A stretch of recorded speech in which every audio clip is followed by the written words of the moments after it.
Hello and welcome to another round of the Developers Workshop podcast.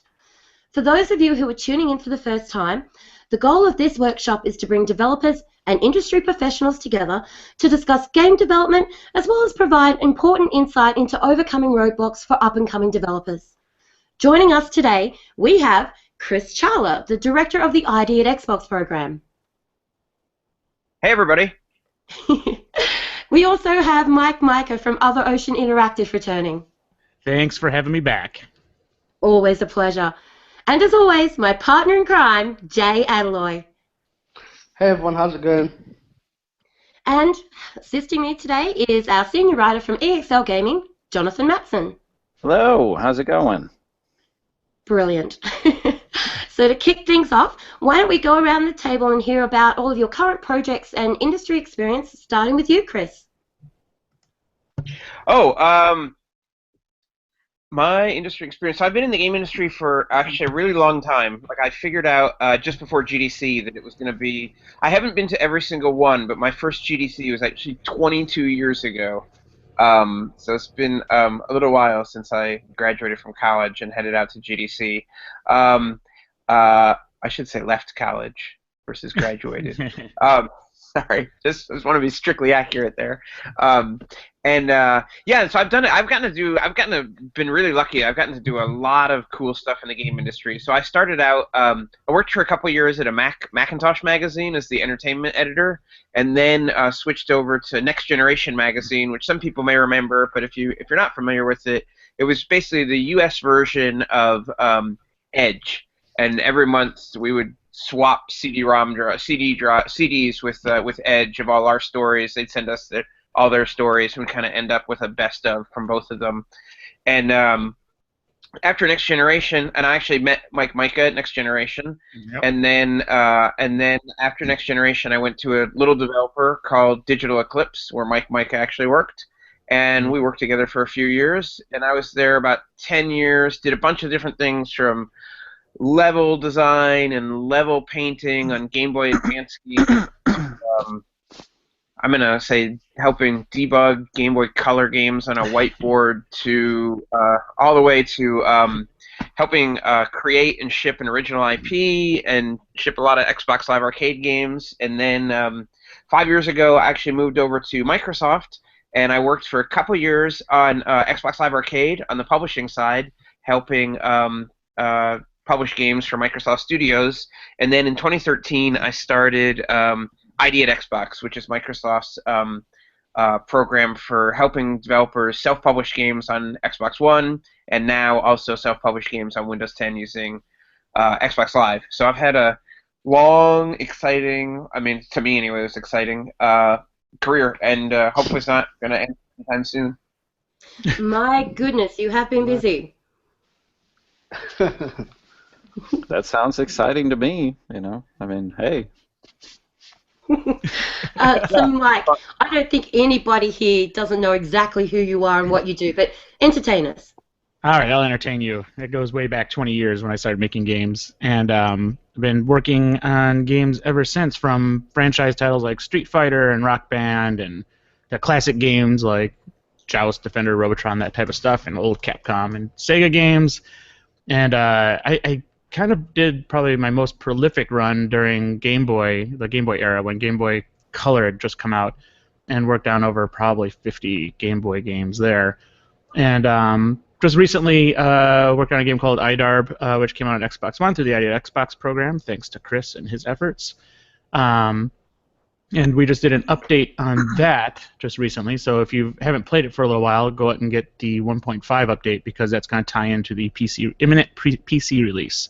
And then we just were showing a game called Giant Cop on the Vive at GDC, which is a game where you play a giant cop, and you're patrolling a miniature city that you don't want to step on buildings and do all that sort of stuff, and grab and nab criminals and throw them into jail and that sort of thing. Okay, that actually sounds like a lot of fun.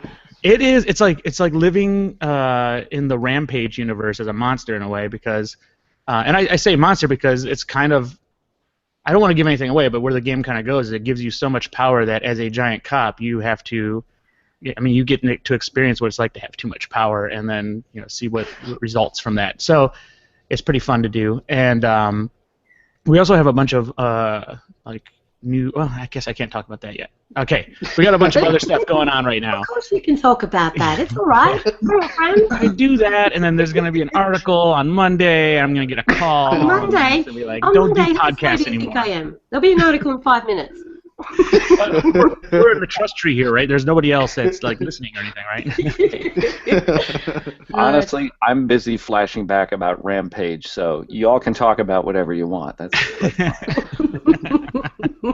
And I know, speaking of Rampage, I'm just gonna quickly say, I just found out the Lego Dimensions game has their last end of the story where it's all arcade world, and there's Rampage buildings and all that stuff in the game, and then you can get a little Lego Defender cabinet, and you unlock classic arcade games in the Lego Dimensions universe, which is blowing my mind right now. I just saw it coming in here.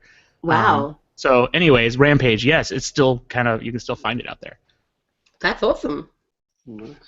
Warner Brothers, send me the game for free. I just plugged it. There we go. Oh, gosh. And look, obviously another person who everybody knows, he's the darling of Twitter, Mr. Jay Adeloye. I don't think I'm that on Twitter that much, but hi. From Interactive, a company I started a few years ago. I haven't done anything as significant as Mike and Chris, but I'm hoping that I can follow in their footsteps and make some titles that a lot of people like and remember. Current title that I'm working on is Gear Gauntlet, which is so close to being released out the door. Just making sure it's in very stable condition and stuff like that. And that really got the spotlight from Idea Xbox, which I was fortunate to be part of and enjoying every moment of it. Went out to a few events with Idea Xbox in the UK, and just hoping that it can just continue and just become a much bigger part of my life and career. So here's hoping to that. Indeed. Well, I know everybody is greatly anticipating Gear Gauntlet. For anybody who intends on using a controller with Gear Gauntlet, I suggest use your old controller, not your new controller, because this game will frustrate you and you will possibly throw your controller. All right, so let's move into Oh, sorry, please go. Oh. I was just going to say, one thing that was nice about the wired controller era is throwing a controller could only do so much, but in... The first time I threw a wireless controller, which was probably the Wavebird or something, on the GameCube, you're like, oh my god, the controller just went all the way across the room and made a dent in the wall, and you're like, oops. So. Yeah, that's one thing that I can be really grateful about my Elite controller. Ever since I got my Elite controller, I have so much respect for it that it'll never get thrown. No matter how frustrated I am, I still manage to find that few seconds just gently put it down on the coffee table, and then generally the remote control for the TV is the thing that gets thrown, not the controller. And sometimes those corded controllers come back, so you got to be careful. It's as successful as throwing a Wii controller. It's just never going to end well for you. All right, so let's move into the first segment, which is the ID at Xbox program implementation goals and future focuses. Chris, can you tell us a bit about how the ID at Xbox program came to be? Yeah, absolutely. So in 2012 and 2013, as we were just starting planning for the console that became the Xbox One, there was a lot of talk about, hey, how should we work with independent developers? We had Xbox Live Arcade on 360, which I think is still an amazing thing. It really ushered in, to my way of thinking, kind of the golden age of indie development, and there's always been independent developers. Jonathan Blow was making Braid way before there was an Xbox Live Arcade. But I think what Xbox Live Arcade on Xbox 360 did was really kind of introduce independent games, digital downloading of console games, and really kind of just introduce that to a more mainstream audience. And I think Xbox Live Arcade was awesome and did a fantastic job. But as we were getting closer to the launch of the new console and saw that on the horizon, there was just a ton of debate internally. We were getting a lot of feedback from developers about how they wanted things to change.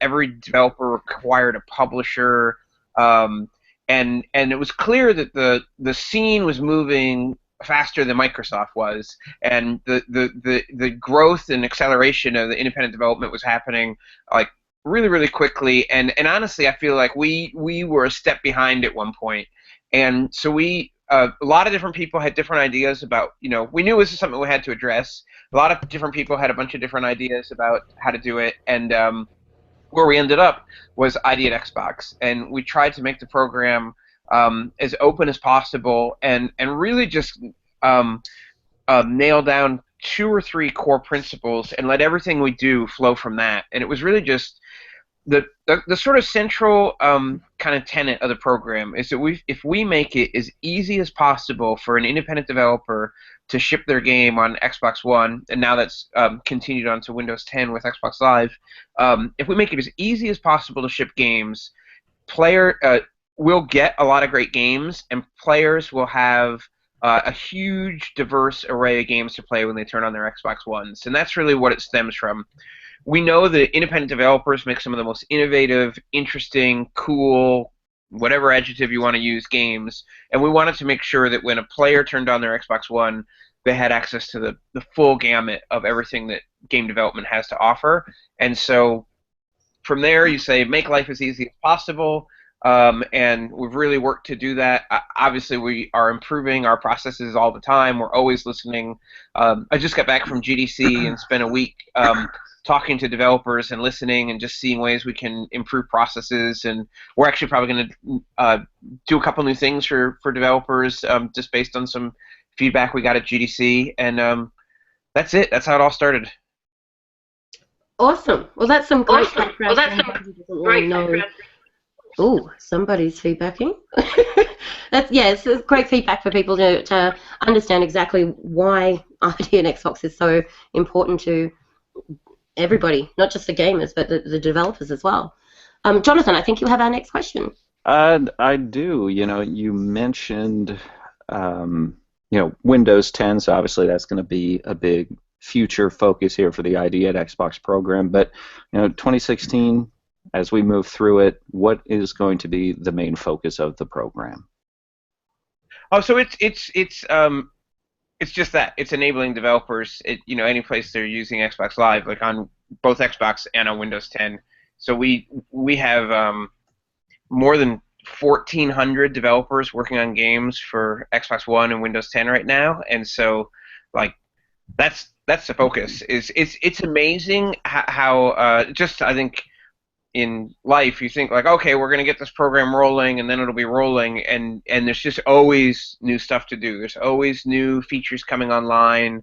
I think we announced tournament support was coming to Xbox Live at GDC, and so now it's like, okay, how do we help educate our developers about tournament support, get that in the newsletter, make sure people know what's going on, and so we there's always new stuff to do, and there's also always awesome new games that are coming up that we want to help and just work on promoting and telling the world about. Well, and on that note, there, you guys have this great attitude, and I'm curious, if we go back to, the launch of the Xbox 360, so like 2003, 2004. How different is the environment now for independent developers than it was back then? It's hard for me to say because I joined in 2010, and so I joined and I came from an independent developer, and I think the attitude at Microsoft has always been really positive. I just think that we had a system that kind of worked in the early 360 days, and then because it worked, we were just a little slow, honestly, in updating it, which is where ID at Xbox came. The one thing that's astounded me, it doesn't astound me anymore, but it definitely astounded me when the program first started. When we were working on shipping Xbox One, there was a lot of work for a lot of people to do. You know, there were a lot of people working late. I mean, hundreds and hundreds and hundreds of engineers, and you know, and we were introducing this new program that was going to require work on the back end. Like, we had never introduced the scale of developers into Xbox development that we have with ID at Xbox. You know, we have more developers in ID at Xbox than there were total developers who were like registered developers on 360, and we blew through that number. That happened in like 2014. So there was really big changes we needed to do on our back end systems. And we would go into meetings and we'd be like, wow, we're going to ask for something that is going to take some work for some people, and we don't know what they're going to say. And you know, they would come to the meeting room and they would be like, the indie guys, how can we help? What can we do? Like, how can we make this work? And it, like that exact, and you know, we'd be blown away and super gratified and excited. They'd be really excited. We'd figure out ways to work together, compromises, and just how to like do everything we could for developers. And that exact scenario where like we needed something and we talked to a part of Microsoft that, you know, we weren't 100% sure what they're going to say, and they came in the room as like huge indie fans and we're just like, how can we help? This is so cool. Was just repeated over and over and over and over again. And it, you know, like, it happens all the time, and so it's so for us, it's super gratifying to just see what the level of support for independent developers is from, like, you know, from the absolute top all the way down, and it's just been it's been really cool, and so that kind of like definitely keeps you motivated to keep doing everything you can, right? So. Absolutely, that's fantastic. I mean, the adoption of the indie scene on Xbox One as far as the gaming community goes has been massive. Just people love these indie games, and it's not just because they're quick and short and, you know, easy gamer score, but because they're fantastic games. And, you know, indie developers get to do things that big companies don't get to do. They aren't stuck to these constraints. You get to be a little bit more wacky and a little bit more creative and take more risks, and I think it's fantastic to see so much of that coming out. So, Mike, I mean, obviously, you're working very close with ID at Xbox. What has it meant for you to be able to be a part of this program? Oh, it's been really gratifying, actually, because I've been working for so long through traditional means like going through a publisher and doing that sort of thing. When you can publish your own game and take the time you need to make that game right and do that sort of thing without like a partner like Microsoft, that'd be a lot more challenging, where this new program here allows us to have all the tools and the information we need and the direct conduit to the people at Microsoft that are looking to do a lot of the same things that we put in our games and the things that we want to try to do and experiment with. So all along the way, it's been pretty interesting. You'd have a conversation where it's like, we want to do this kind of crazy thing, and it's like, well, we've been wanting to do that too, and we have this little group already internally doing something like that, and you just immediately connect with these people, and you realize that we're all thinking the same way, and it's been really fun doing that, because a lot of the stuff we like to do, we don't like to do when we do our original stuff. We just like to do really dumb, fun things, and you can do that on PC, but on console, it's never been very easy. Luckily, the ID at Xbox, those guys over there embrace that kind of stuff. So it's been really, really fun. And the stuff that we're kind of working on now that I wish I could talk about is even more like that. And it's been kind of amazing to be like, oh, that'll just work, or here's a way we can get around this sort of thing and that sort of thing. So it's been awesome. And the other thing to really kind of throw out there too is the amount of work that goes on their side. Because when Chris talks about like 1,400 developers. From our perspective, it feels like we're part of an intimate group of like maybe 5 because they respond so quick and all stuff, and I just don't know how they do it because there's so much going on, and that amount of scale is just, it blows my mind when I hear Chris talk about those numbers and then realize the kind of like effort. And you know, it's like I know that they over at ID at Xbox feel they could even do more, but they do such a good job already. Yeah. You've got to take into consideration as well. I think when people look at that number of 1,400 and think, oh, you know, that's a big number if you're dealing with a small team. But then they also need to think that it's not just that. It's also hundreds upon thousands, I would imagine, of people applying to be a part of the program who want to get their game on there. So it's not just the developers that are there that they're catering to and looking after. It's all the others that are trying to get into the program as well that they need to assess and try and bring their games to light as well. Yeah, I'm sure if Chris had like 300 people under his his control there, it'd be a lot easier, but I don't know how they do it. Indeed. So, Jake, obviously you're also a part of ID at Xbox as well. Before we move on, would you like to tell us what it's meant to you to be a part of this program? Yeah, sure. I mean, just going off what Mike was saying, you know, in terms of it really, like, the support that you get from the Xbox is really cool. A lot of the terms, you know, within the game industry, I didn't know what any of the stuff meant. And, you know, you're reading some of these, like, documentations and stuff like that, and some of it can just blow your mind, but all it takes is literally an email, and you know you get a response so quick. You know, compared to, you know, I mean, like in comparison to how many people is on the program and stuff like that.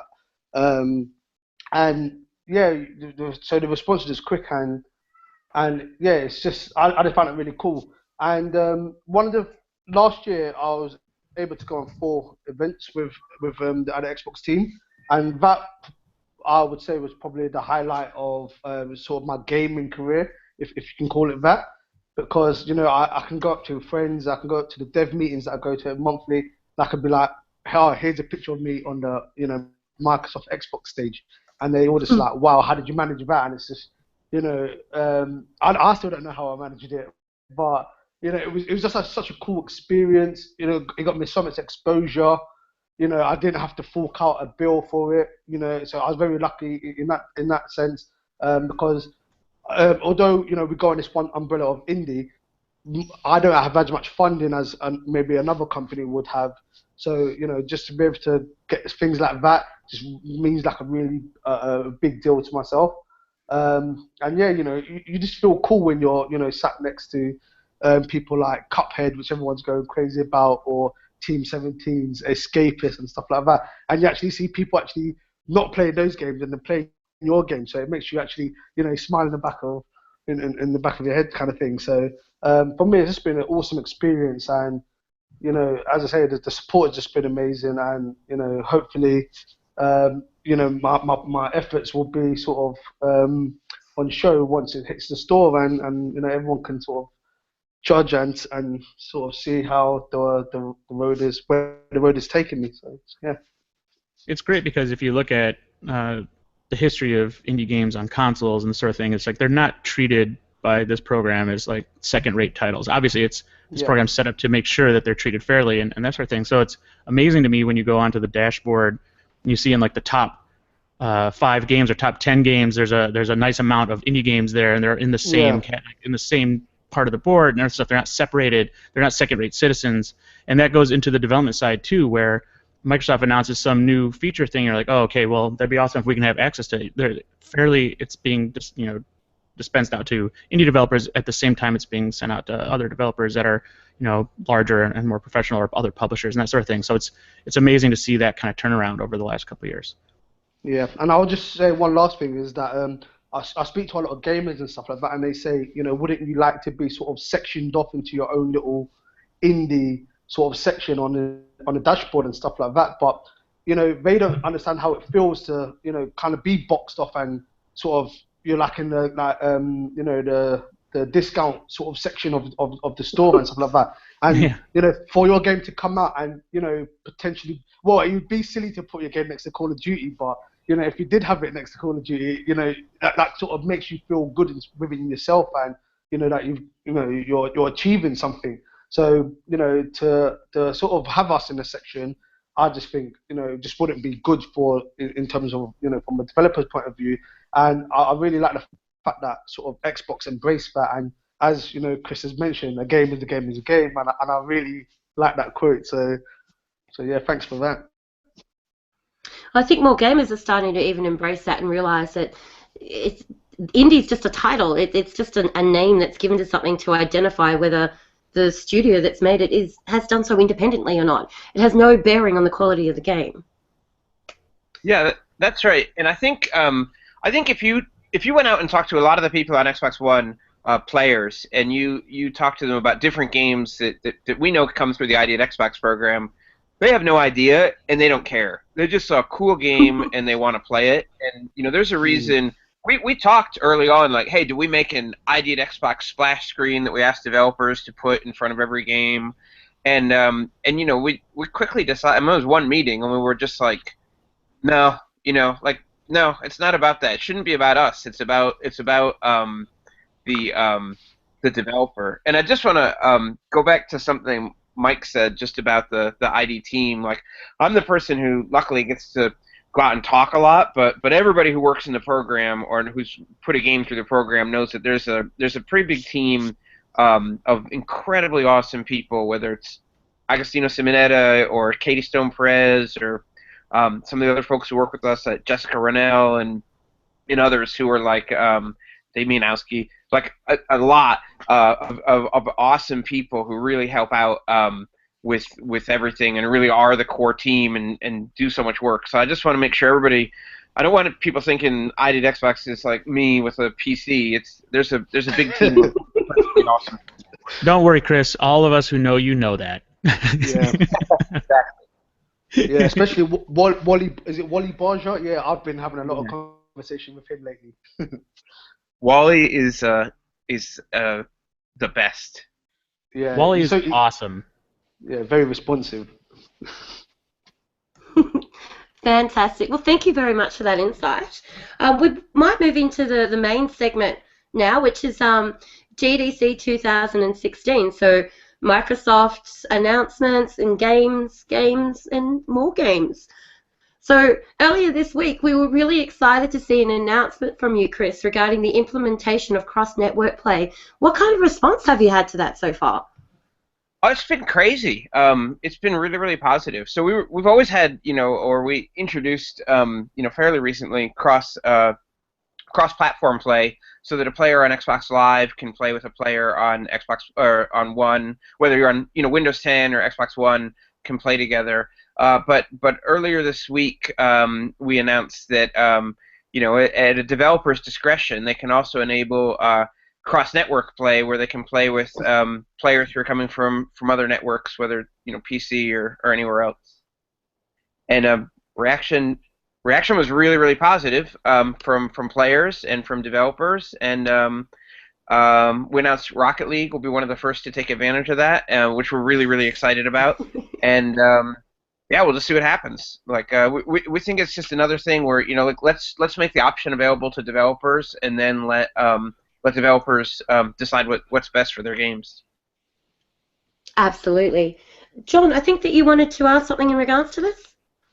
Well, I mean, I just wanted to see it cleared up a little bit, because I'm one of the people who is like, no, they wouldn't actually let you play with, PlayStation people or, as somebody on any one of these other systems. But I have to point out as an observation that it is absolutely awesome that you guys put the power in the hands of the developer to decide whether or not they're going to enable that. Yeah. I mean, it's really there's I can't really say much more than what we already said in terms of this enables at the developer's discretion players using Xbox Live to get to play with players who come from different online multiplayer networks, including other console networks, other PC networks, whatever. But to us, it's all about empowering developers, and and that turns out to have great follow-on effect for players, and it's working so far. So we're gonna keep going with it. Well, I will definitely appreciate that ability here later on. I've after graduating college, friends go different ways and that kind of stuff, and you got some on different consoles and different systems, and it'll be nice to have the group of people back together again if it gets enabled. So it's neat to see how Xbox has really evolved over the past few years, in particular to the ID at Xbox program to allow that kind of stuff. It's nice to see that being elevated to a priority by a big company like Microsoft. You know how much money some people are going to save with this kind of thing? I've not been disclosed on how any of it works or anything like that, so I'm just going to throw that out there. But like to me, I was just looking back on buying Battlefront for 2 systems and going like, why am I doing this? God. Because I have friends who have like drawn their lines on where they are on each system. And it's like, so that's kind of exciting, I think, for a lot of people. Absolutely. I mean, I've had to play The Division on both platforms because I have friends on both, and it's such a great game. So I've got 2 copies of the game. Actually, I've got 3 copies of the game. I've got 2 digital and 1 physical. So it will save a lot of money, and it's about bridging that gap. Really, it's about it's no longer, oh well, my piece of plastic's better than your piece of plastic. It's like, well, we've both got pieces of plastic. Let's play a game together. Yep. Which is fantastic. So, Mike, whilst I have your attention, ID Xbox is making its presence obviously very well felt on Windows 10. And I understand that there's a soft launch on right now for crossplay with your game.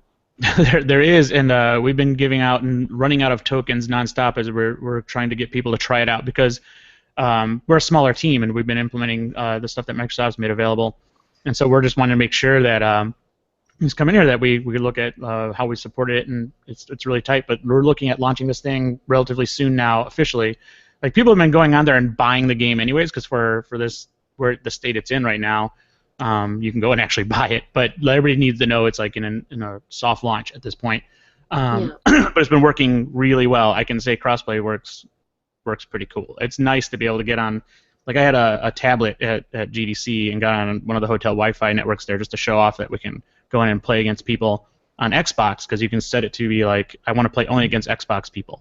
And so we're sitting there and like 4 or 5 games in, I'm like, oh, I'm doing a presentation here. I got to stop playing this thing and showing it off. I think everybody was like, give me a controller or shut it off.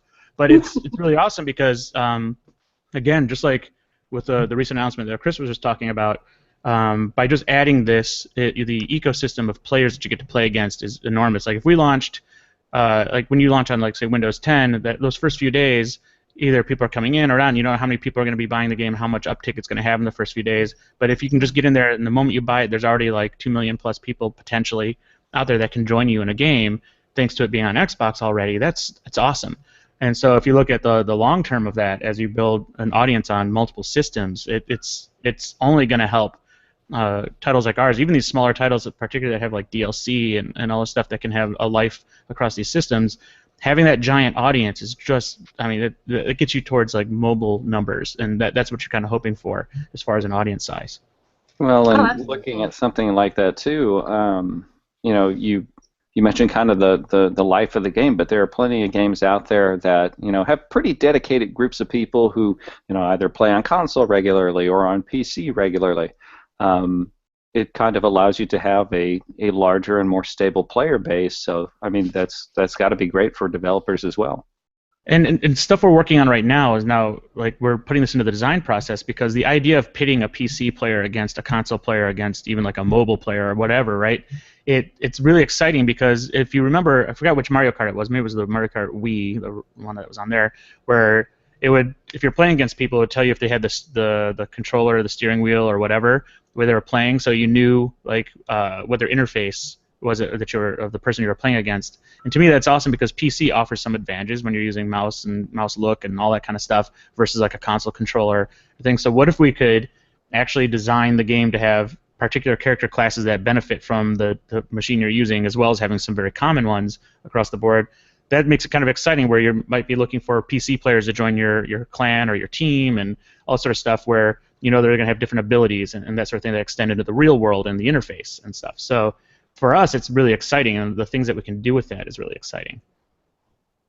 Indeed. I think one of the things that stood out for me most is obviously over here in Australia, when I tend to get home from work in the afternoon and jump online, all of my friends in America and the UK are already in bed. So that only leaves me with a select number of people that are online on my console for 2-3 hours. By the time I get finished doing work, most of them are dropping offline and going to bed. So for me, there's not usually a lot of people online at that time. But now with the ability of crossplay, I'll be able to then go over to another friends list on another device and be able to continue playing with those people over there. So this is going to, for people who play at odd hours and don't generally have a great deal of people online, this is really going to open up that player base to them as well and give them this opportunity to not only continue gaming, but also grow their own network and make new friends. And I think that is just fantastic. Oh yeah, and the response we've got so far for the PC version, I'm not going to try to paint IDARB fans as weird people or anything like that. They're the most peaceful people in the world. But their number one thing that a lot of people have been responding with is the fact that they want it on PC so they could play at work when nobody was paying attention. And that's awesome. That's fantastic, because now it's got us thinking, like, we need a boss key or something so we can help these people play at work. You don't have to tote their Xbox to work. Oh dear, that's brilliant. All right, Jonathan, over to you. Jonathan? Yes, sorry, I'm trying to find my notes here. One thing that I wanted to ask about, and y'all might not be able to answer it or anything like that. I'm always concerned about usage rights and that kind of thing. So some stuff has been hinted at a little bit, with Xbox. I think I said that if you buy a version of this game on PC, you'll be able to play it on Xbox One. How would this kind of development impact, user rights? In that, if you, purchase the game, you purchase the rights to play it. How does that work in this kind of environment? Chris, I'll let I think you that's take a question for me. And I'm probably not exactly the best person to answer it, like in terms of like how that stuff works. So I apologize, because like my focus is really on helping developers get to the store, and I'm probably not the right guy to talk about like those sort of store questions. But I think that as a general statement, we are very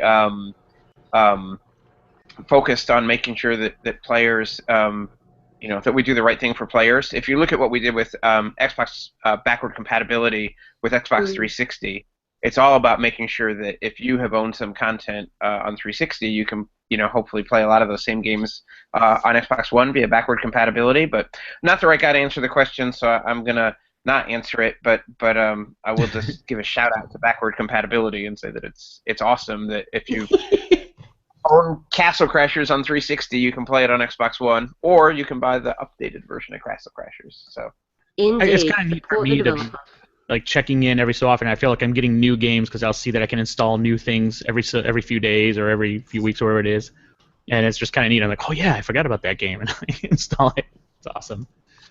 Yeah, it really is, particularly for people who have been gaming for a really long time and have quite the collection of physical games. So every week now, basically, you're seeing another game, and you're like, did I own that? I'm sure I own that. And you check your catalog, and surely enough, it's there. So you can install it on your Xbox One and, relive that again, have that nostalgic feeling of, 10 years ago when I was playing this game. I think it's brilliant. I love backwards compatibility. Except for when I'm like halfway through Shadow Complex again, and then the new one comes out. I'm like, oh, why did I even start the old one again? Yeah.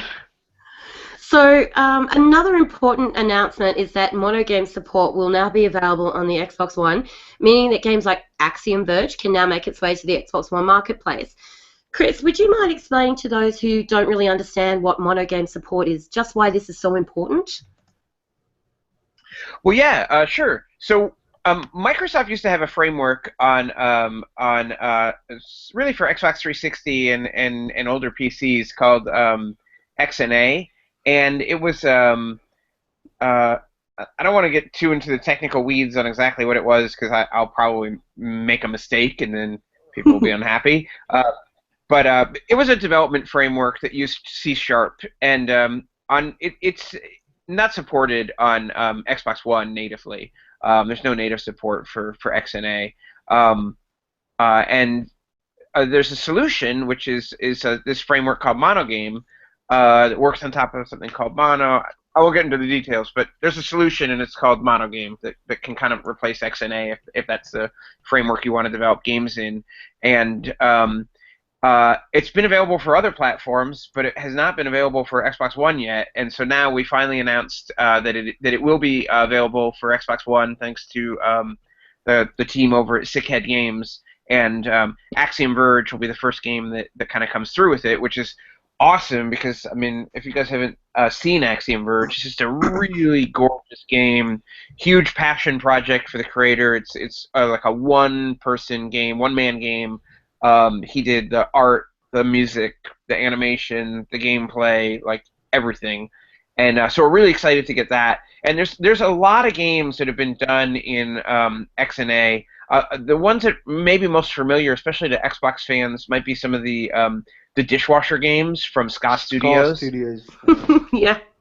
Yeah, and I mean, James from Ska Studios, like literally wrote the book on XNA, and so you know, he's always been a big fan of it, and so with Monogame now, you know, hopefully that makes it easier for Ska to bring some of their games over to Xbox One, and for, you know, all the other developers who like that framework to keep working in it. Fantastic. Well, I'm really looking forward to see future announcement of all of some of our favourite games that we haven't been able to play on the Xbox One that'll be joining us soon. And Axiom Verge, like, it just deserves its day in the light on the Xbox One. I'm so delighted to hear that it's on its way. Yeah, thanks. Me too. Like, we were really excited about it. It's just such a cool game, so super excited to be able to play it on Xbox One. Absolutely, and I think it's really important as well that as gamers, a lot of the youth that's coming through now get to actually experience a game like that and be able to sit back and take in the fact that one guy did this. So these things, these are achievable. These goals that up and coming developers have, like they're very achievable, especially if one person can do something as amazing as that. Yeah. Absolutely. It's I mean, I guess other people should talk about this versus me, but it is the barriers to entry of, like, being able to actually make a game are really coming down. It's always going to be difficult, and the ultimate barrier is going to be your level of time you can devote, and your talent and your skill and everything like that. But the kind of artificial barriers to entry, being able to get a programming language, being able to get on console, you know, hopefully we're kind of breaking some of those down. Awesome. Yeah. That's fantastic. So you had over 40 different games showcased at GDC. That in itself is quite a bit of a feat. Can you tell us about some of the games that you're really excited for that will be coming to the Xbox One soon? Absolutely, and I'm gonna just sort of pick some at random because I was kind of excited by all of them, and so I don't want to say, you know, this one's better than that one or anything like that. A couple that I thought were really neat, and what I want to talk about Chambara. It's from a team called Team OK, and the reason I want to talk about it is because it's actually being published by USC Games. So USC is a big university in the U.S., University of Southern California, really famous for its film program. I think Mike can confirm that's where, like, Steven Spielberg came out of, right? Yeah, I believe so, and George Lucas and Coppola and them, right? Yeah, so, you know, it's really historic kind of, you know, creative program down there, and they have a great games program. So the games that came out of there, that just off the top of my head, there's been a lot, but games like Flower and Journey were created by you know, USC grads, and Cloud, which was a game from that game company before Flower, was done as a student project. And so USC has actually started their own publishing label to publish some of the games that are developed by teams that grow out of their graduate program. And it's really interesting to me because it's kind of the first academic press of video games, and I'm sure we'll see more. And but they're kind of the first out the gate. And Chambara is going to be one of their first games. And sorry, somebody just burst in my room. And so that's a pretty cool one. Other ones that were kind of cool were Kingdom is an amazing game, like 2D pixel art. It's kind of like a one-dimensional real-time strategy game, which is just really neat from some Swedish devs. And we also showed a game called Manual Samuel, which is just crazy town, developed by some developers in Norway. You have to control every single thing this character does for 24 hours, including breathing. Like, you have to actively push a button to breathe in and breathe out, and to Oh, wow. you know, blink. And it's like So, making it through the day on my own is hard enough, you know. Yeah. And then, God, I could talk about all 40 of these games, but I'll just really quickly. There was a new RBI game, which I really like the RBI series. A big fan of baseball, and then we showed Super Hot on console for the first time, which is a great sort of first-person shooter puzzle game where time only moves when you do, so you can sort of see bullets coming at you and slowly move out of their way and stuff, and it's really neat. Is you think that due to that concept, you think, oh, this is going to be easy. It's really, really not. Oh my gosh, it is not easy. Not easy at all. And we showed a couple games from We showed a game called Candleman, which is actually from a Chinese developer, like in mainland China. So that was really cool to be able to showcase that to the wider world. We also showed a game called Cube, which is spelled with like Kyub, from Ninja Egg, which is from a developer in Japan. So it was cool to see that. A kind of cool puzzle game. And I better stop talking. I'll just keep talking about all the games we showed. It was really cool to be able to show that many stuff. Oh, it's because there was such an amazing lineup. I'm still catching up on all of them, so I don't know how you keep all that rattling around in your head. You do very well. We have lists, so. Important lists, many, many lists. So, Mike. Yep. What can you tell us about IDARB that's going to be happening soon, apart from crossplay? Oh, yeah. Well, again, like the PC version's coming up soon here, and what I'm hoping to get out of that is a different perspective on the game from PC players, because as we kind of round into getting it to have like a kind of a major update versus where it's been kind of these incremental updates, I'm hoping to kind of like push as much into it as possible, because I don't know how much longer the game will go on, but there seems to be a lot of people still playing, so we're looking at how much we can cram into it and how short can we do it and that sort of thing to get this like kind of major update that everybody's been kind of hoping for, which is the multiplayer across multiple consoles and all that kind of thing. So as we work our way towards that, we also have this other big thing we're doing internally that benefits from the same technology we're building there for the update and all this other stuff. So it's been kind of like a tough thing to juggle, and also as cool new things come out too, like new technologies and all this stuff, we get sidetracked a little bit where it's like, oh wait, we can make something cool for this or that or whatever. It's like being a kid in a candy store. It really sucks sometimes because you'll have all this momentum on something and you're like, oh, but look at this shiny thing right over here.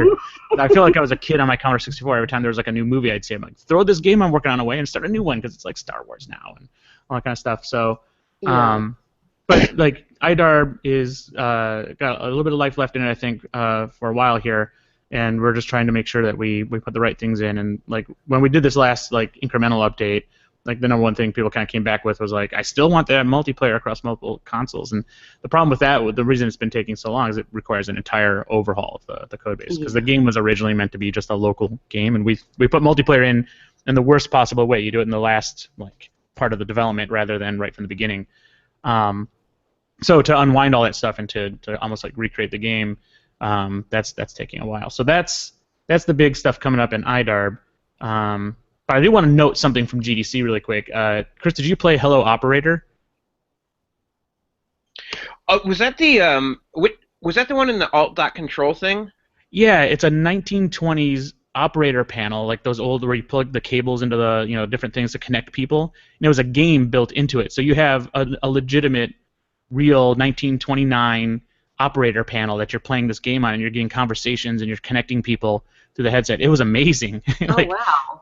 Microsoft should ship a peripheral of that. I will take it to the hardware team. There were 3 different phone games where you had to hold like a phone in your hand. So there was that one.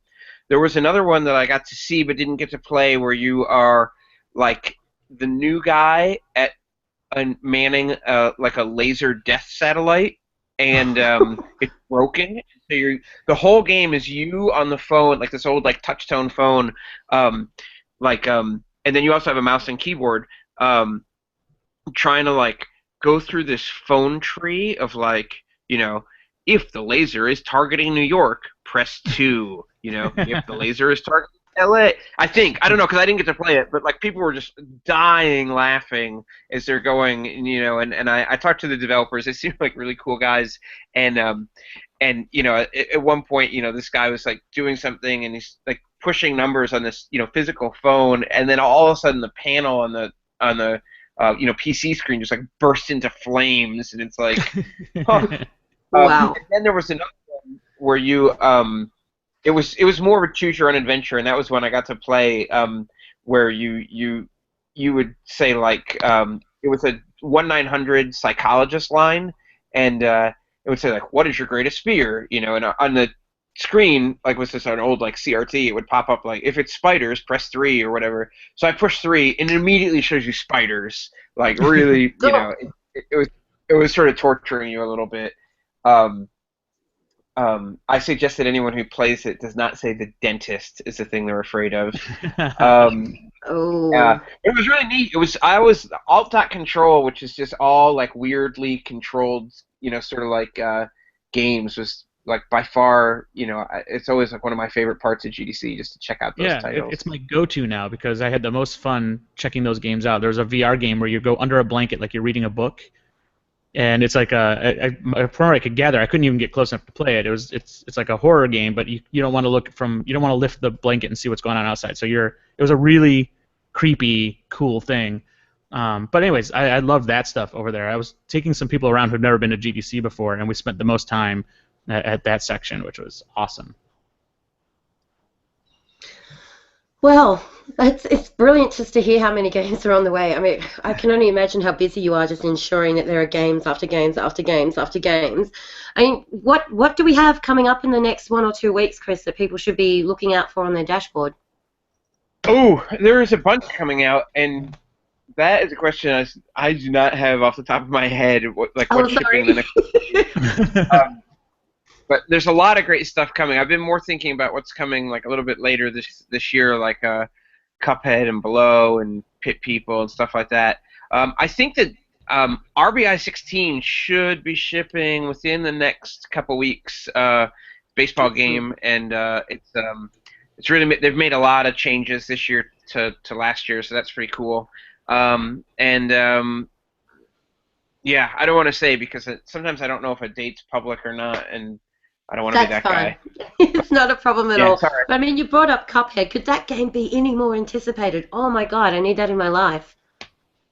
Oh, it's really cool. I actually ran into one of the lead engineers from Cuphead at GDC, and I gave him an ID at Xbox skateboard, and then he got it all set up with wheels and everything, and I was like, oh, sweet, you know.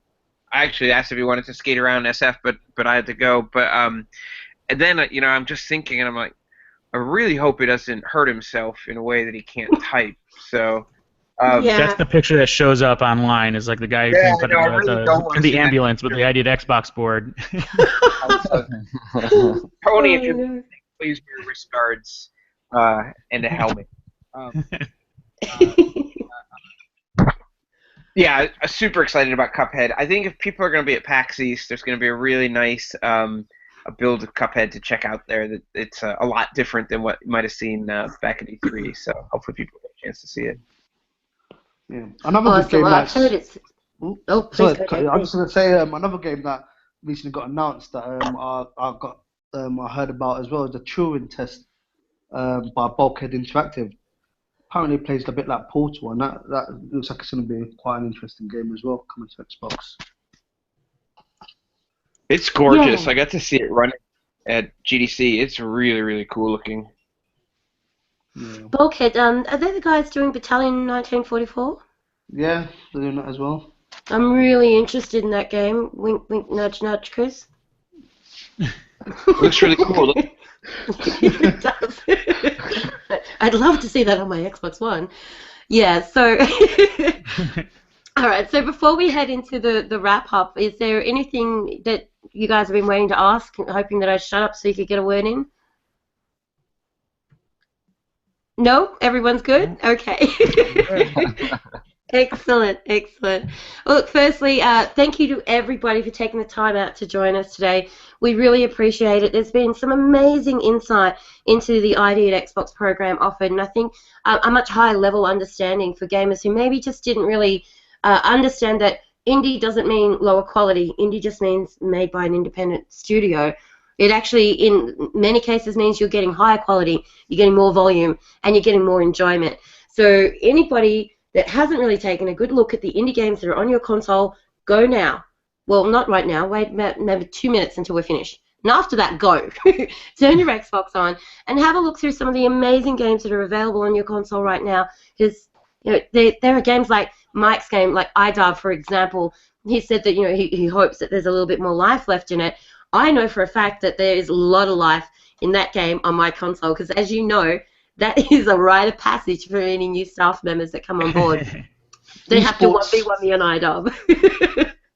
Esports tournaments, Mike.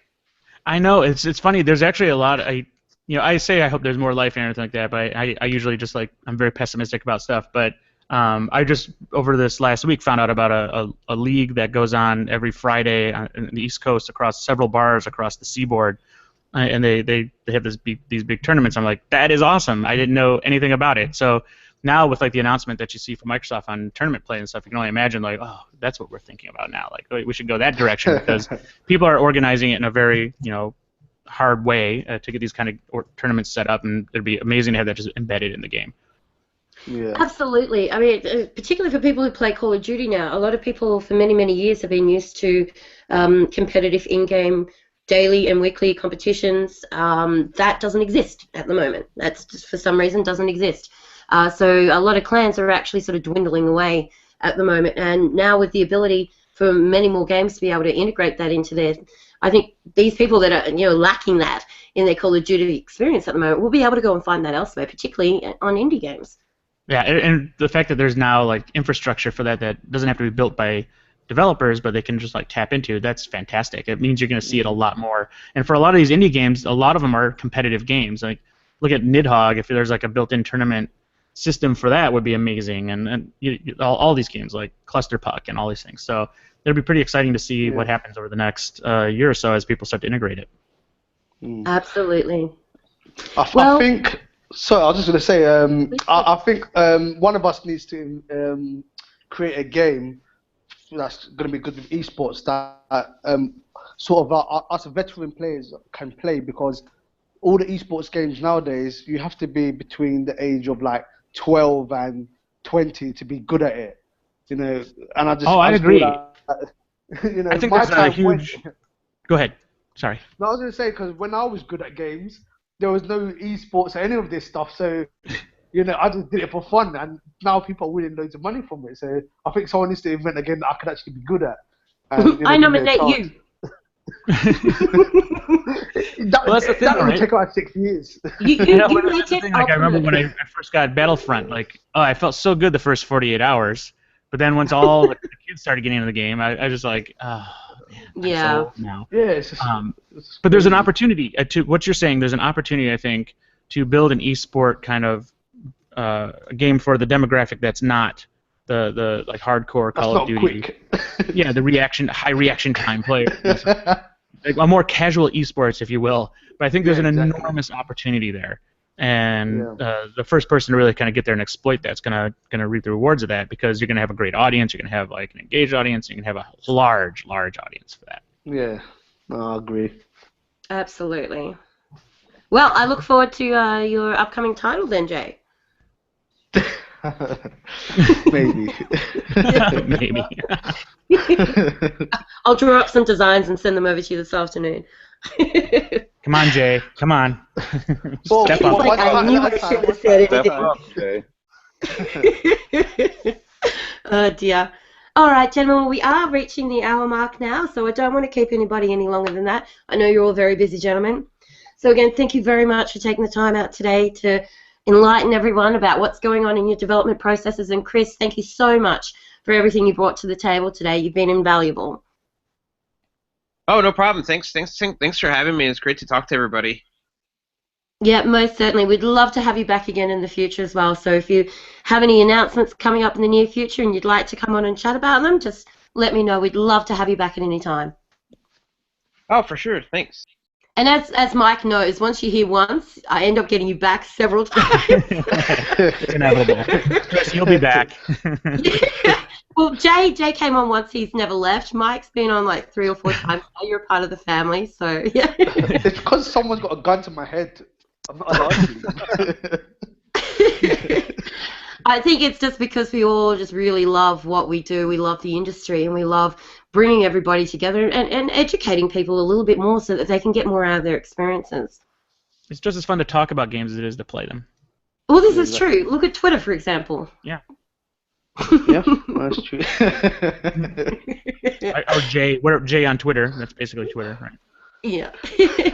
So I'll leave everybody's links on Twitter in the description below for anybody who would like to go and check out what these gentlemen are doing, because obviously there's website links and all that kind of stuff associated with their profile. So until next month, thank you to everybody who tuned in. We hope you got something valuable out of this. Any developers that have tuned in and you have more questions, please feel free to send them to me and I will forward them on to you. Thanks everybody, and see you next month. Bye.